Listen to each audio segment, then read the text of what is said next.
Sin duda el libro de Apocalipsis es un libro misterioso para miles de personas. Es un libro que muchos tienen miedo. Abrir sus páginas parece que solamente es encontrar símbolos, monstruos, bestias. Mas todo eso representa el gran conflicto que vivimos aquí en la tierra. Muchos se pierden del tesoro que encontramos en el libro de Apocalipsis. Y hoy quiero decirte que el libro de Apocalipsis es como un océano donde todos los libros de la Biblia desembocan allí. Porque allí encontramos nuestra esperanza, la venida de Jesús. Jesús venciendo y ayudándonos a vencer en este grande conflicto. Bienvenido a Biblia Fácil. Y hoy vamos a hablar sobre uno de los capítulos más intrigantes del libro de Apocalipsis. Y para ello yo quiero ofrecerte un curso bíblico que habla sobre el libro de Apocalipsis. Se trata del curso bíblico Biblia Fácil Apocalipsis. Aquí vas a encontrar fascinantes temas donde vas a enriquecer tu conocimiento espiritual y sobre todo, no más vas a tener más miedo a este libro. Solicítalo a través de nuestro WhatsApp o ingresando a estudielabiblia.com. Allí puedes entrar y también solicitar el material. El tema que hoy vamos a hablar es un tema sin duda fascinante. Hoy vamos a hablar acerca de un grande conflicto basado en el libro de Apocalipsis. Por eso es que yo te invito para que juntos, antes de abrir la palabra de Dios, podamos hacer una oración. Vamos a orar. Querido Dios, estamos ya con tu palabra en nuestras manos y queremos que tu palabra pueda estar en nuestro corazón. Estamos con toda la disposición para poder comprender qué cosa es lo que nos dice ella y que hoy podamos tomar una decisión fundamentada en tu palabra, una decisión de fe, una decisión que dé frutos para vida eterna. Bendice a todas las personas que están escuchando y viendo este programa. Dales tu bendición, enriquece su vida espiritual, satisface sus necesidades, pero sobre todo ilumínanos para poder siempre estar en el camino correcto. Danos tu bendición en el nombre de Jesús. Amén. El tema que hoy vamos a hablar es la mujer y el dragón. Tú sabes que en el libro de Apocalipsis se habla de dos mujeres. ¿Qué representan esas dos mujeres? Ya que Apocalipsis es un libro profético y la profecía está envuelta en símbolos. Y hay una razón por la cual la profecía está envuelta en símbolos. Yo te voy a invitar que tú puedas ver toda la temporada de Apocalipsis que nosotros ya hicimos en Biblia Fácil, capítulo por capítulo. Más hoy vamos a tocar uno de esos capítulos. Que yo sé que este es uno de los más importantes del libro porque revela el gran conflicto. Y hablando de género literario, ya que es un libro profético, el capítulo 12 de Apocalipsis es un quiasmo. ¿Qué cosa es un quiasmo? Es el centro del libro, es la esencia. El tema principal del libro de Apocalipsis es la venida de Jesús. Mas el centro del libro es el gran conflicto que ocurre aquí en la tierra. Entonces, a partir de los capítulos 12 al capítulo 14, encontramos la lucha entre el bien y el mal, entre Cristo y Satanás. Y Satanás usa poderes en la tierra, una bestia que significa poder, que sube del mar, y otra bestia que sube de la tierra. El conflicto entre Satanás y el pueblo de Dios. Y ese conflicto es el que nosotros vivimos. Sin embargo, ese conflicto está revelado a través de símbolos. Por eso quiero que abras tu Biblia en el libro de Apocalipsis capítulo 12. Ese será nuestro tema de hoy. La mujer y el dragón. ¿Quién es esa mujer y quién es ese dragón? Muy bien. Allí vemos el gran conflicto, una controversia entre dos poderes, donde los seres humanos estamos envueltos en ese conflicto. Y Satanás siempre hizo guerra contra Dios. Allí en el cielo hizo guerra, perdió. Aquí en la tierra hizo guerra contra Cristo y perdió. Y después hace guerra contra los hijos de Dios. Pero ¿quiénes son los hijos de Dios revelados en Apocalipsis? aquellos que son fieles, obedientes y aquellos que guardan los mandamientos de Dios. Puede revisar Apocalipsis 14:12, Apocalipsis 12:17. A ellos se les llama los hijos de Dios, que están envueltos y son el blanco del enemigo en este grande conflicto. Muy bien, y allí vamos a encontrar algunos símbolos interesantes. Vamos a leer el capítulo 12, versículo 1 en adelante. Apareció en el cielo una gran señal, una mujer vestida del sol, con la luna debajo de sus pies y sobre su cabeza una corona de 12 estrellas. Y además dice que ella estaba encinta, clamaba con dolores de parto en la angustia del alumbramiento. Apareció otra señal en el cielo, un gran dragón escarlata que tenía 7 cabezas y 10 cuernos, en su cabeza 7 diademas. Su cola arrastraba la tercera parte de las estrellas del cielo y las arrojó sobre la tierra, y el dragón se paró frente a la mujer que estaba para dar a luz a fin de devorar a su hijo tan pronto como naciese. Ella dio a luz un hijo varón que regirá con vara de hierro a todas las naciones. Su hijo fue arrebatado para Dios y para su trono. Y la mujer huyó al desierto, donde tiene lugar preparado por Dios para que allí la sustenten por 1260 días. Y después de una gran batalla en el cielo, Miguel y sus ángeles luchaban contra el dragón, pero no prevalecieron y fue lanzado el dragón, la serpiente antigua que se llama Diablo y Satanás. Y continúa el capítulo 12. Ya te mencioné que este es un libro profético y hay muchos símbolos aquí. Vamos entonces a descifrar esos símbolos. En primer lugar, ¿quién es esa mujer? Hay muchos que creen que esta mujer es María, porque fue María quien dio a luz a Jesucristo. Recordemos que cuando Jesús se encarnó, cuando Dios se hizo hombre, como dice Juan capítulo 1, versículo 1, es verdad que nació mediante una mujer, que es María. Sin embargo, el capítulo 12 no habla de María. ¿Por qué razón? Porque en el versículo 6 dice que esta mujer huyó al desierto, no está hablando de otra. O sea, esta misma que dio a luz a ese hijo varón que representa a Jesús, huye al desierto donde tiene preparado por Dios por 1260 días. La pregunta es, ¿en qué momento María estuvo en el desierto por 1260 días? Entonces este es un símbolo que representa algo o alguien. En la Biblia, especialmente en profecía, mujer representa iglesia. Entonces, aquí está hablando que Jesús vino a nacer, es verdad, nació por María, pero mediante una mujer que representa a la iglesia, mediante su pueblo.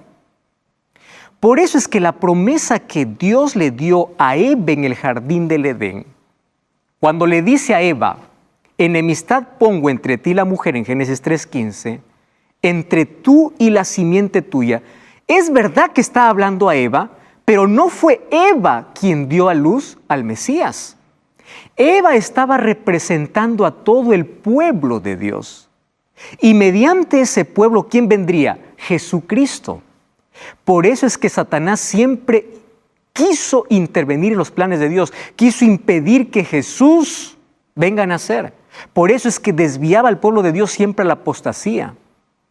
Quería destruir al pueblo de Dios, los llevaba cautivos, los maltrataba, quería desaparecer al pueblo de Dios porque no quería que venga el descendiente de la mujer. ¿Qué representa mujer? Iglesia.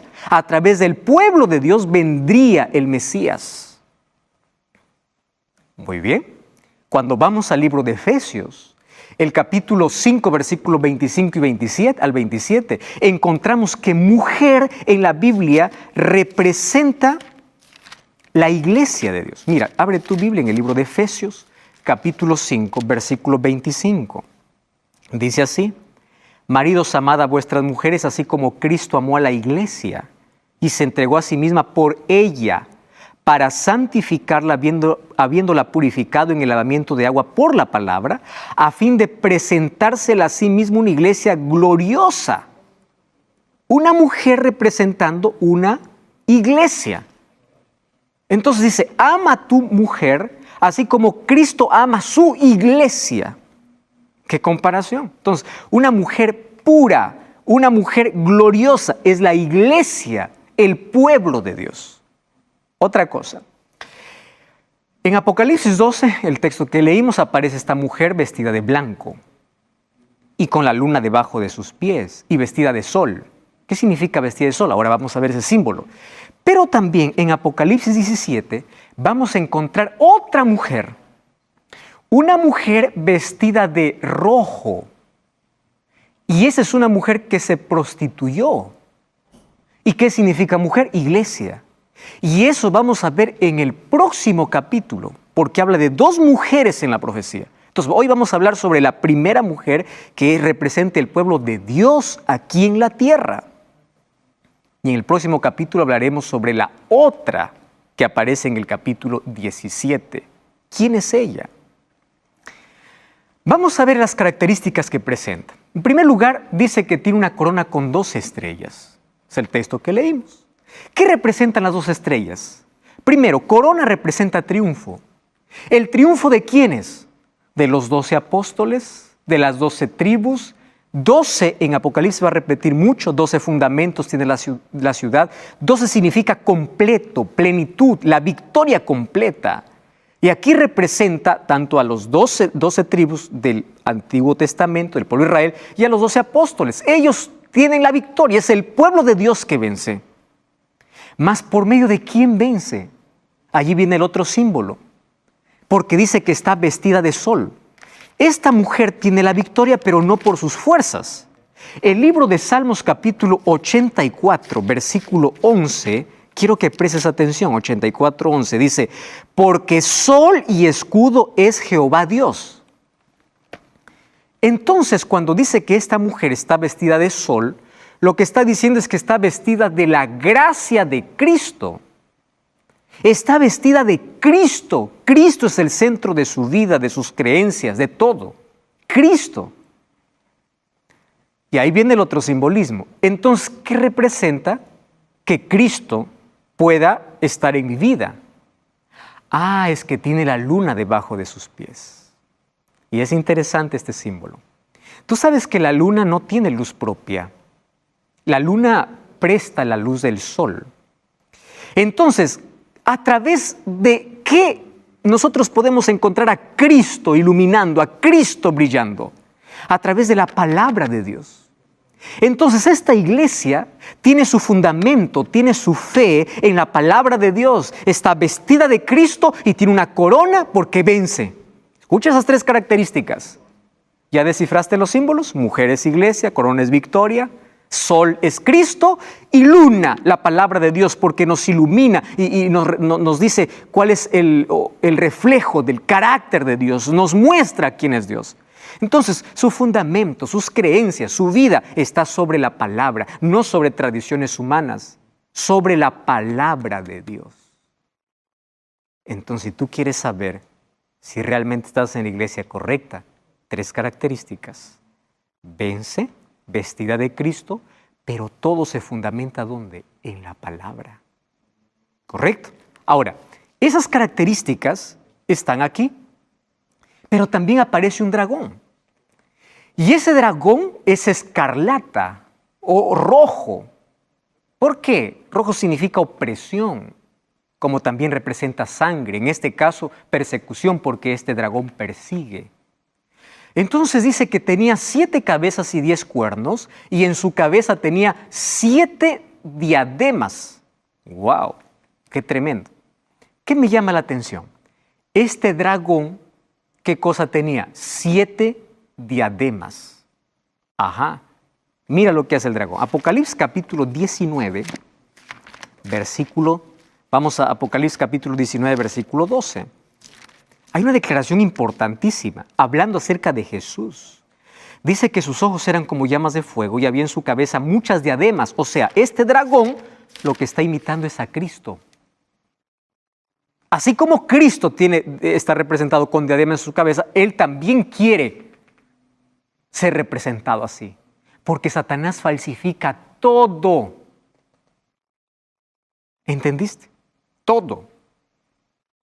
Ahora, otra cosa, tiene 7 cabezas.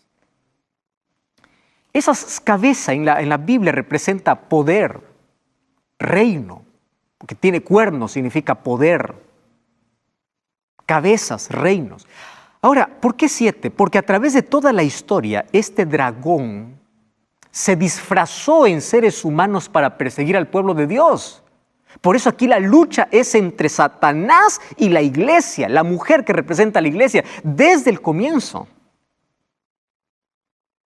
¿Tú recuerdas cuáles son los imperios que persiguieron al pueblo de Dios? Comencemos por Egipto, que oprimió, esclavizó al pueblo de Dios.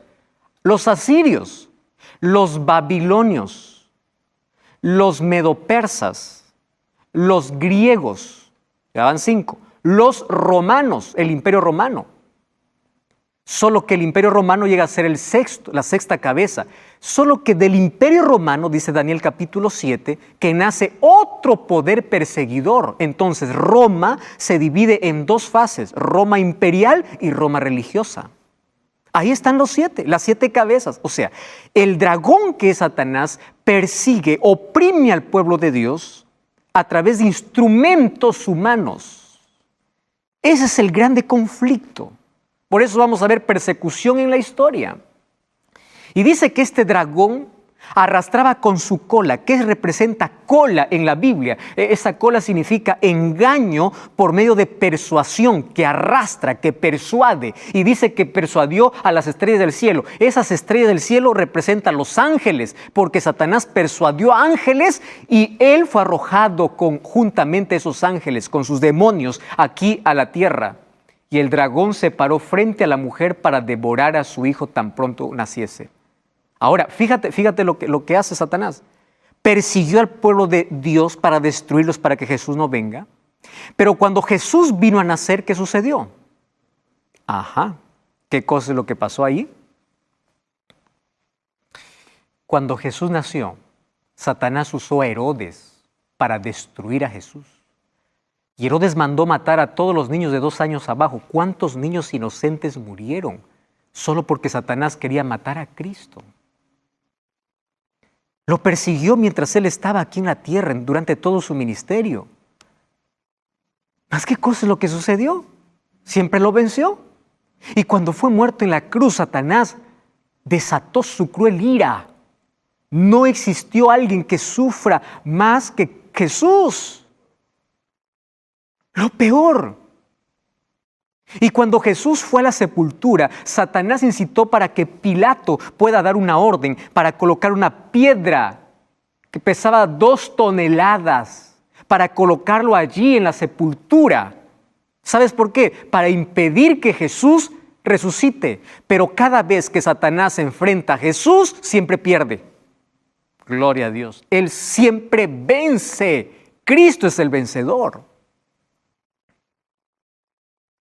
Entonces Satanás, como cada vez que quiere enfrentarse a Jesús, siempre sale derrotado, ahora cambia de estrategia. Y dice, bueno, ya no lo pude vencer a él, pero yo sé a quién puedo vencer. ¿A quién? A su iglesia. Y esta iglesia aquí está representada con una mujer. Por eso es que el versículo 5 dice que ella dio a luz un varón. Cristo vino a través de su pueblo, y obviamente que ahí aparece María, pero aquí no específicamente María representa a esta mujer, que regirá con varón de hierro todas las naciones, y su hijo fue arrebatado para ir de su trono.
está hablando de que Cristo finalmente venció y fue para el cielo. Ahora, cuando Cristo murió, fue el punto culminante donde Satanás vio su derrota completa.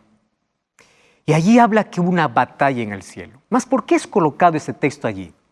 Porque antes de la muerte de Cristo, Satanás todavía incluso podía ingresar al cielo como un intruso. ¿Tú te acuerdas ese diálogo de el libro de Job? Cuando Dios le pregunta ¿de dónde viene Satán? Eso fue después de la caída. ¿Qué hacía Satanás ahí? Pero cuando Cristo murió, se selló para siempre. Fue arrojado completamente Satanás y sus ángeles. Incluso allí se coloca quién es este dragón. Y este dragón es representado por 3 nombres. ¿Cuáles son los 3 nombres? Dice, fue arrojado el dragón, la serpiente antigua que se llama Diablo y Satanás. ¿Por qué 3 nombres lo coloca?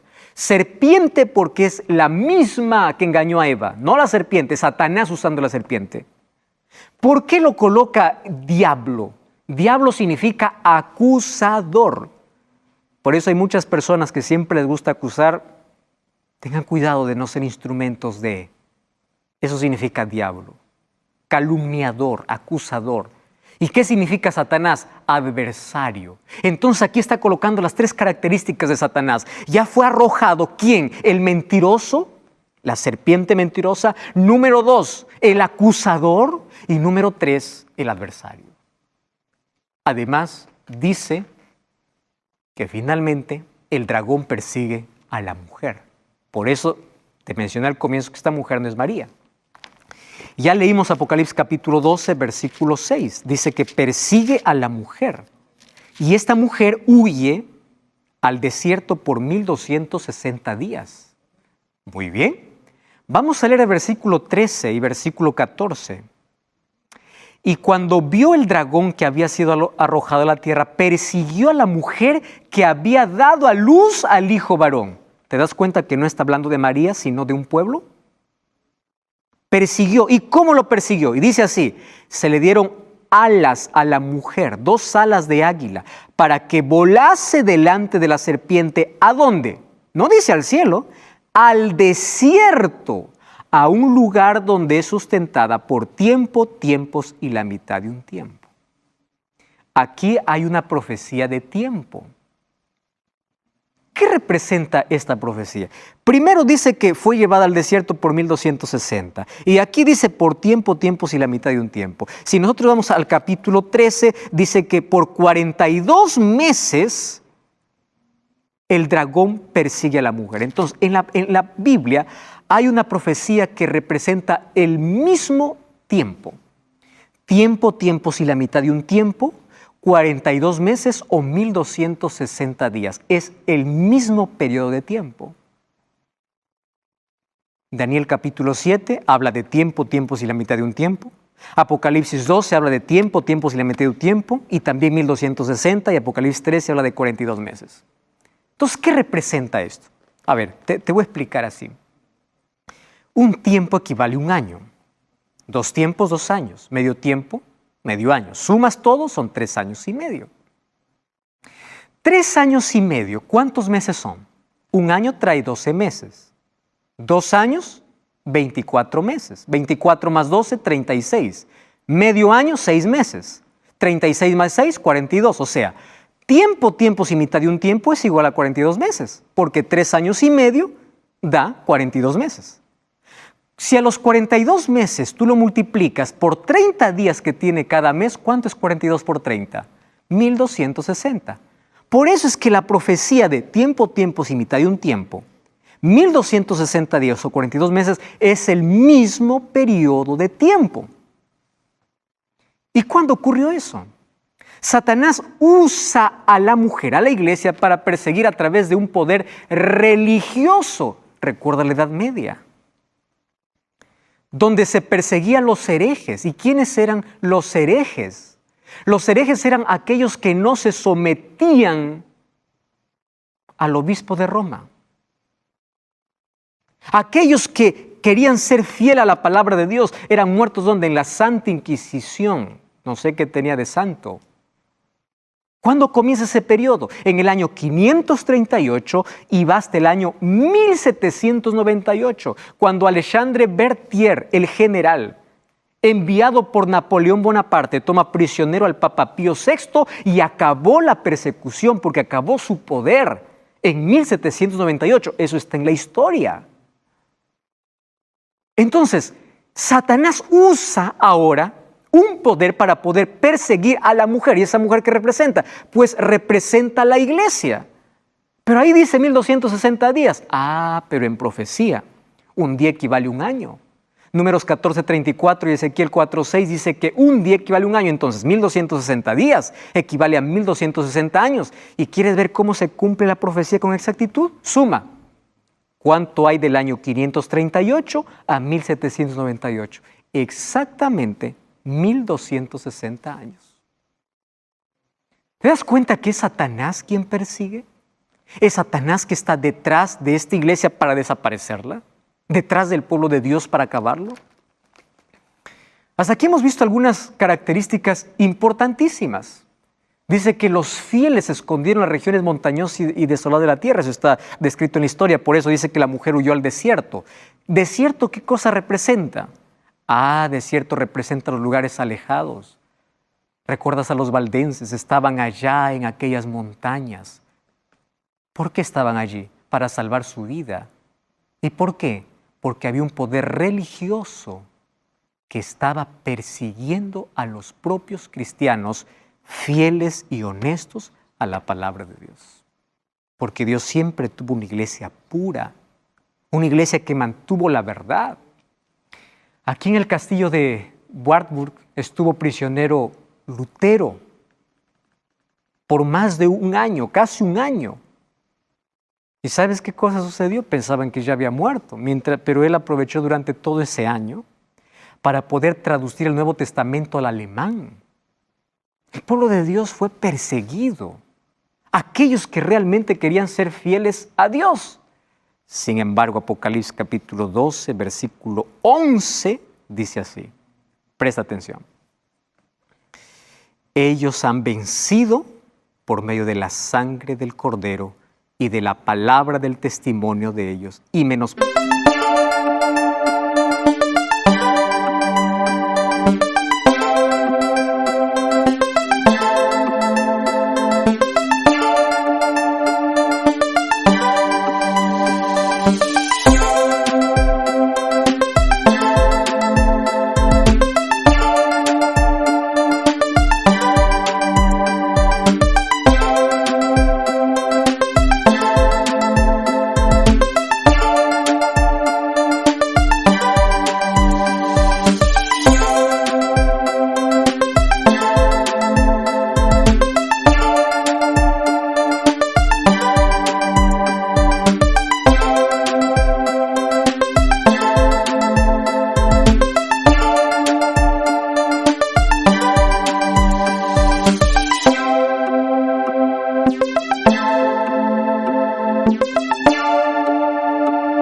apreciaron sus vidas hasta la muerte.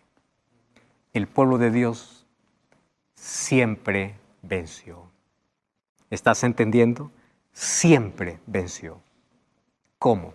No por sus fuerzas, por medio de la sangre del Cordero. No cambies el canal. Vamos a una brevísima pausa y ya estamos de regreso. Esto Biblia Fácil.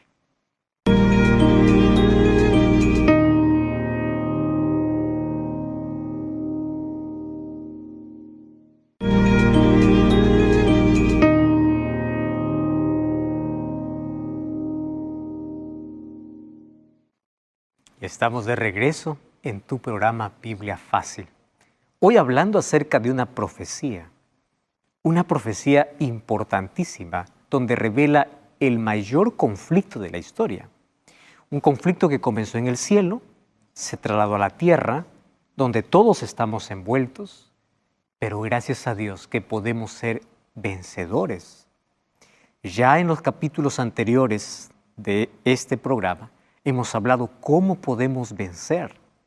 Y nuestra única victoria está en Cristo. No se trata de nuestras fuerzas, de nuestra capacidad, se trata de Cristo. Ahora, Apocalipsis capítulo 12, versículo 11 fue el texto que acabamos de leer.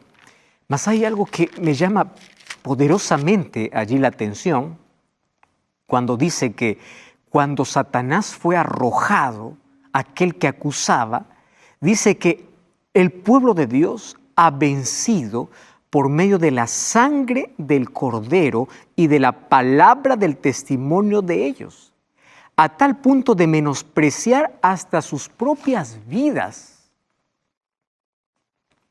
¿Sabes que llegar a este punto significa que Cristo llega a ser el centro de todo?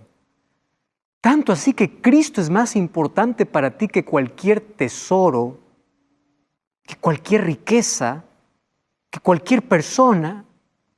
Y hoy encontramos infelizmente a muchas personas abandonando la fe y abandonando a Cristo. ¿Por qué? Por un poco de dinero, por un poco de fama, por un poco de placer, por resentimiento, por una persona, por un trabajo, por una carrera. Estas personas dieron su propia vida por causa de Cristo, porque Cristo llegó a ser lo más importante para ellos. Ellos son vencedores por eso. Y Dios les dio la victoria. Ellos han vencido por medio de la sangre del Cordero. Satanás siempre intentó no solamente perseguir, sino destruir, acabar con el pueblo de Dios, pero no lo logró. No pudo, porque a través de toda la historia, Dios siempre tuvo en la tierra hijos fieles. Cómo me encanta saber que a través de toda la historia siempre hubo un remanente. Porque aquí en Apocalipsis capítulo 12 vas a encontrar que de esta mujer, de esta iglesia, viene un remanente. ¿Qué significa un remanente? Unos pocos. No son muchos. Y Satanás ahora está enfurecido con esos pocos. O sea, este pueblo que preservó la Biblia, que era fiel a la palabra de Dios, que estaba ya escondido durante la Edad Media por 1260 años, luego aparece en el escenario como un remanente. O sea, son pocos. Vamos a ver ahora cómo a través de toda la historia Dios tiene un pueblo, un remanente. Por eso, no mires la cantidad, mira la fidelidad de la iglesia. Porque a veces la mayoría son los perdidos. No a veces, por lo menos en la Biblia. La mayoría son los perdidos. La verdadera iglesia, aunque fue perseguida, sobreviviría y produciría un remanente. Solo que este remanente tiene dos características. Y esas características dice la Biblia. En el mismo capítulo 12, versículo 17, dice así: Entonces el dragón se llenó de ira contra la mujer y se fue a hacer guerra contra el resto de la descendencia. Ese resto es el remanente. Los que guardan los mandamientos de Dios y tienen el testimonio de Jesús. ¿Te estás dando cuenta que eso es lo que dice la Biblia? No es lo que estoy diciendo. El remanente de Dios aquí en la tierra, el pueblo de Dios, tiene dos características. Guarda sus mandamientos y tiene el testimonio. Entonces, ¿de dónde apareció la idea? Mandamiento no existe, ley no existe, solo por la gracia. Este pueblo es salvo por la gracia de Dios. Sin embargo, demuestra su fe, porque la salvación es por fe y gracia. ¿A través de qué? De adoración, de fidelidad y de obediencia. Apocalipsis capítulo 14, versículo 12 dice así: Aquí está la paciencia de los santos. Otra vez se repite, los que guardan los mandamientos de Dios y la fe de Jesús. O sea, tienen fe y guardan sus mandamientos. Pastor, ¿acaso no somos salvos por fe y gracia? Sí, pero la gracia está extendida de Dios para el ser humano. El problema es la respuesta del humano ante la gracia divina. Entonces, todos somos salvos por gracia, transformados por gracia, alcanzados por gracia, pero esa gracia que alcanza al ser humano lo transforma, lo hace obediente, lo hace fiel a la palabra y fiel a los mandamientos. Si tú estás con tanta ira cuando alguien habla de ley, de mandamientos, entonces tienes que arrancar todos los textos donde dice mandamientos y arranca este texto donde dice que los santos no es aquel que no peca, sino aquel que camina con Cristo, porque Él los santifica, son los que guardan los mandamientos de Dios. ¿Tú crees que esto fue solamente para el Antiguo Testamento? Ahora está en el último libro de la Biblia. Yo quiero que tú me acompañes a hacer un breve repaso a través de toda la historia. Cómo Dios siempre tuvo este remanente con las mismas características. ¿Me acompañas? Vamos al primero entonces. ¿Recuerdas en el jardín del Edén? ¿Quién era el pueblo de Dios? Adán y Eva. El remanente. Dios colocó una prueba. ¿Por qué? Porque ellos tenían que demostrar, ¿qué cosa? Su fe en Dios. ¿Por qué fe? Tenían que creer en la palabra de Dios, no en la palabra de alguien más. De Dios, fe. Número 2, adoración a Dios. Y número 3, obediencia. ¿Te das cuenta? Fe, adoración y obediencia están ligadas. ¿Pero qué pasó con ese pueblo? Bueno, ellos desobedecieron, pero luego se arrepintieron. Dios los restauró y continuaron siendo el pueblo de Dios. ¿Pero cómo comenzó? Fe, adoración y obediencia. ¿Tú recuerdas de Caín y Abel? Mira, estamos haciendo una línea de tiempo. Pasa la historia, Adán y Eva tienen hijos y ahí tiene Caín y Abel. Un día Dios pidió una ofrenda.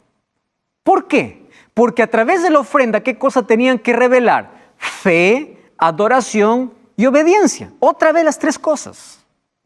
Fe, adoración y obediencia. ¿Por qué fe?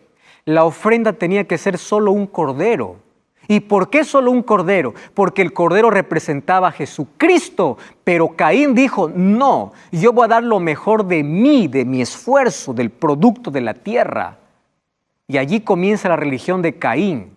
Tú me pides una cosa, pero yo te doy lo que quiero. Al final quiero que me aceptes como yo quiero, no como tú quieres.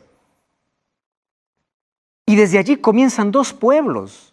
Mientras que Abel demostró fe, ¿qué más? Adoración, ¿qué más? Obediencia, Caín no.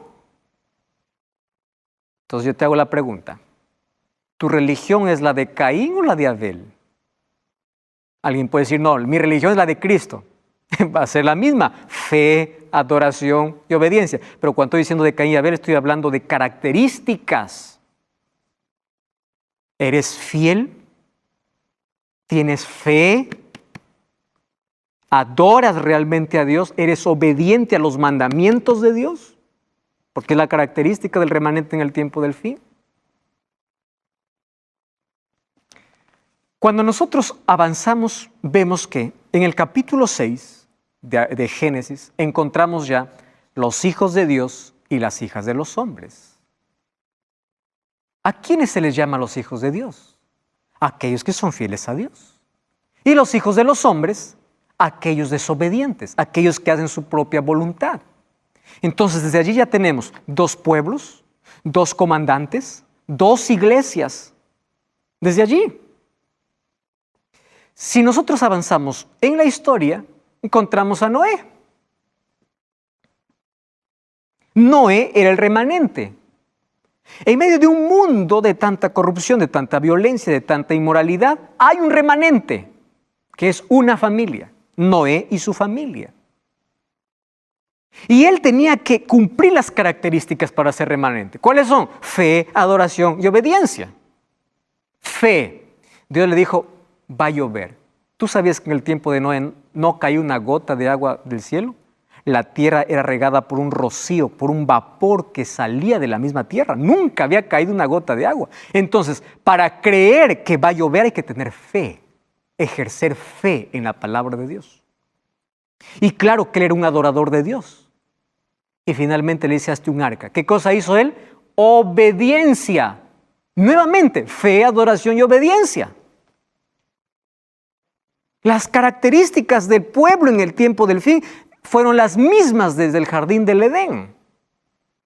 Obediencia. Entonces, entre un mundo de inmoralidad, cuando Dios decide destruir este planeta, para poder recrear, rehacer, aparece el remanente. ¿Quién? Noé y su familia. 120 años predicó, algunos primero se arrepintieron, luego volvieron, pero finalmente quien quedó dentro del arca fue Noé, su familia y los animales que fueron preservados. Entonces ahí viene la pregunta, ¿dónde estás? ¿Dentro del arca o fuera del arca? Si estás dentro del arca, fe, adoración y obediencia. Si queremos continuar allí en la historia, encontramos a Abraham. Abraham era un fiel adorador de Dios en medio de una nación idólatra, Ur de los Caldeos. Ahí adoraba a Dios.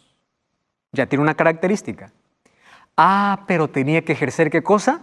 Fe y obediencia. Entonces en Génesis capítulo 12, versículo 1, Dios le dice a Abraham, sal de tu tierra y de tu parentela. ¿A dónde? Obedece. Ofréceme a tu hijo. Obedece. Entonces, nuevamente las características, adorador a Dios, fe y obediencia. Y claro que todos fueron salvos solo por la gracia de Dios, pero la respuesta humana ante esa gracia, fe, adoración y obediencia. Entonces la pregunta es, ¿cuánta fe tienes en Dios? ¿Cómo estás adorando a Dios? ¿De la manera como Él quiere o como tú quieres? ¿Y cuán obediente eres a su palabra, a sus mandamientos? ¿Y qué cosa hizo Abraham? Él se fue a donde Dios le llamó. Él fue obediente. Ahí está el remanente. Avanzamos en la historia y podemos seguir allí revisando otros personajes bíblicos, pero encontramos a Jesús. Cuando Jesús viene aquí a la tierra, Juan capítulo 1, versículo 11 dice, a los suyos vino y a los suyos no le recibieron. Una nación que esperaba al Mesías no recibió al Mesías porque tenía un concepto equivocado del Mesías. Entonces aparecieron 12 hombres que sí lo aceptaron. ¿Quién? Los discípulos, de los cuales uno se perdió. Fue Judas. De toda una nación, un remanente. Y aún estando dentro del remanente, en un momento puedes perderte, como en el caso de Judas. Va a depender de tu relacionamiento con Cristo mientras estés en el remanente. Y con ellos comenzó la iglesia cristiana. Y las características de la iglesia cristiana, fe, adoración y obediencia. Tanto así que en el último libro de la Biblia, que es Apocalipsis, dice, aquí está la paciencia de los santos, los que guardan los mandamientos de Dios y tienen la fe de Jesús. El dragón se llena de ira contra la mujer. ¿Quiénes son? Contra la descendencia de ella, los que guardan los mandamientos de Dios y tienen el testimonio de Jesús. ¿Está claro cuál es el remanente de Dios aquí en la tierra? Ahora fíjate, el pueblo de Dios siempre existió y siempre tuvo esas características. O sea, siempre fue salvo por gracia, pero siempre ejerció fe en Dios, adoró correctamente a Dios y fue obediente a Dios. Porque la obediencia no excluye la gracia. La gracia no anula la ley. Eso ya vimos en los programas anteriores. Entonces, la Biblia es clara. Cuando tiene que hablar de remanente, de iglesia, de pueblo de Dios, que representa en el capítulo 12 como una mujer vestida de sol, que tiene la luna debajo de sus pies, que es el fundamento, la palabra de Dios, lo hace de manera clara. No dice nombre, dice características. Para que el ser humano no se confunda, no ande perdido y a través de las características pueda comprender. Y ahí viene la pregunta. ¿Tú eres parte de ese remanente? ¿Eres fiel? ¿Tienes fe? ¿La gracia de Dios ya transformó tu vida? Todas las iglesias hoy pretenden ser el pueblo de Dios. ¿Es así o no? Todas. Algunas dicen, mira, por este camino está más fácil para llegar al cielo, por ahí está muy complicado, por ahí se da mucha vuelta. Aquí todo es permitido, aquí puedes hacer lo que quieres, aquí la gracia te liberta y tú eres libre para hacer lo que quieres. Aquí no hay ley, aquí no hay reglas. Todas las iglesias dicen ser el pueblo de Dios. Pero la Biblia dice que no todo el que me dice Señor, Señor, entrará en el reino de los cielos. Mateo 7, 21 al 23. Entonces, ¿cómo podemos identificar el pueblo de Dios?